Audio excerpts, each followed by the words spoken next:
कोई पूरी रात को बच्चा जागकर इस बात के लिए पढ़ रहा है कि कल एक दिन एक सवेरा आएगा और उस सवेरे के होने के बाद में वो संघर्ष थोड़ा सा विराम ले लेगा, वो संघर्ष थोड़ा सा थम जाएगा। लेकिन जब उसके पास ये खबरें पहुंचती हैं तो उसका विश्वास टूटता है, उसका रातों को जागकर के जो मेहनत करना था वो एकदम से खत्म हो जाता है और वह इस सिस्टम के सामने हार मान लेता है। मेरा दोस्त, ये हार मानने का वक्त नहीं है। खुद से वादा करना कि अब क्रांति होगी और अब आंदोलन होगा और इस देश के हर घर से आवाज उठेगी और इस बात के लिए आवाज उठेगी कि हमारे साथ अब इनजस्टिस और नहीं हो सकता, हमारे साथ अब अन्याय और नहीं हो सकता है।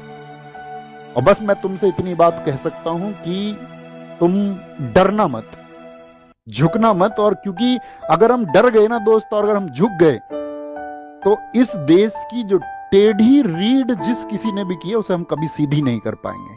और ये छात्र वर्ग, ये जवान वर्ग जो इस देश की नेताओं के द्वारा जो या सिस्टम के द्वारा या खराब अधिकारियों के द्वारा, भ्रष्ट अधिकारियों के द्वारा जो टेढ़ी रीढ़ की जा रही है उसको हम सीधा करेंगे और मिलकर करेंगे।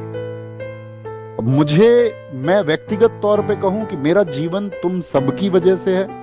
अगर अपना जीवन भी कुर्बान करना पड़ेगा इस व्यवस्था में बदलाव करने के लिए तो हम कर देंगे और बेझिझक कर देंगे, बिना किसी संकोच के, बिना डरे, बिना झुके कर देंगे।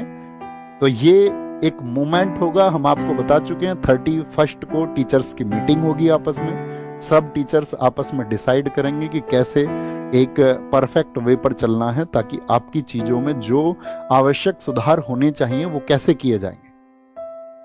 और अगर उन सब चीजों को कंसीडर नहीं किया जाता है तो ये सिर्फ एक प्रोटेस्ट नहीं, ये भविष्य बचाने का आंदोलन होगा, इस प्रशासन को जगाने का आंदोलन होगा और उस हर एक युवा आवाज को संगठित होना होगा जो इस खराब सिस्टम के खिलाफ में लड़ना चाहती है।